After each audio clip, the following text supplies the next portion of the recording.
Lyon demain. Des livres en bonne voie. Présenté par Lydia Mirjanian.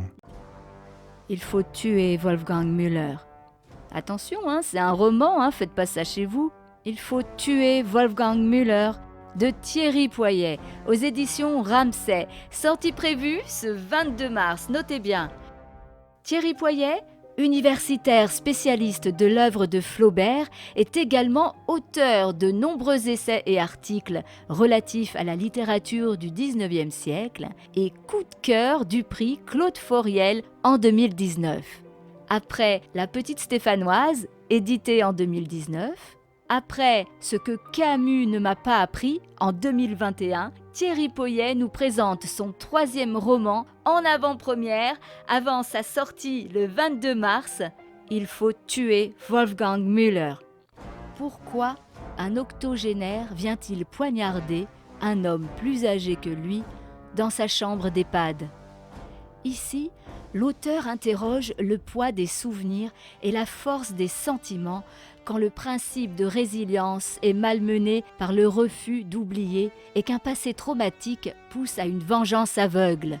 Comment un grand-père et sa petite-fille se retrouvent-ils solidaires pour rendre justice à leur manière ? Oser le pire, au nom du bien, reste le dernier projet commun face au silence et au mensonge. C'est une œuvre puissante sur le devoir de mémoire et les liens intergénérationnels, qui va parler à énormément de gens, je pense. En tout cas, cher Thierry Poyet, nous vous souhaitons un grand succès pour votre roman « Il faut tuer Wolfgang Müller » aux éditions Ramsay, sorti ce 22 mars et en avant-première, je le lis pour vous. En sortant des jours tranquilles, Isaac affichait une mine sombre, pas la moindre esquisse de sourire. Il ne pouvait pas se réjouir de la mort d'un homme. Pourtant, il sentit monter en lui la sérénité de celui qui a accompli son devoir, ou plutôt la satisfaction d'un juste retour des choses. Enfin, il avait su faire le boucher plutôt que le veau. Il avait tué un homme parce que c'était nécessaire. Concentré sur la direction à prendre, il ne s'égarera pas. Le chemin du retour lui apparut plus aisé. Il se sentait plus léger, comme délesté d'un poids qui avait pesé trop longtemps sur ses épaules. Il fila d'une allure alerte, l'âme en quelque sorte libérée. C'est sans difficulté qu'il regagna la place de Jaude. Son geste l'avait rajeuni de quelques années, ou plutôt, il lui permettait d'échapper enfin à la longue léthargie qui l'accablait depuis ses 13 ans. Jamais Isaac n'avait su, de toute son existence, apparaître en homme d'action.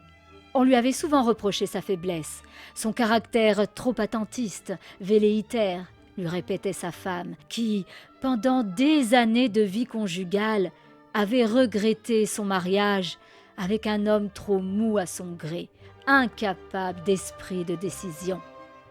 Lui, il ne se consolait de tous les reproches supportés au fil de tant de décennies qu'en se répétant la même question. Qui avait jamais cherché à le comprendre depuis 70 ans ? Il regrettait son épouse défunte, bien sûr. Mais l'avait-elle jamais aimé pour de bon ? Il connaissait la réponse.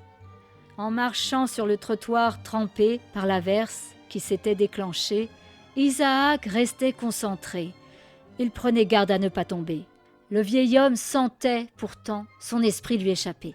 Il ne cessait plus de visualiser la scène dont il venait d'être le principal acteur, le seul en réalité.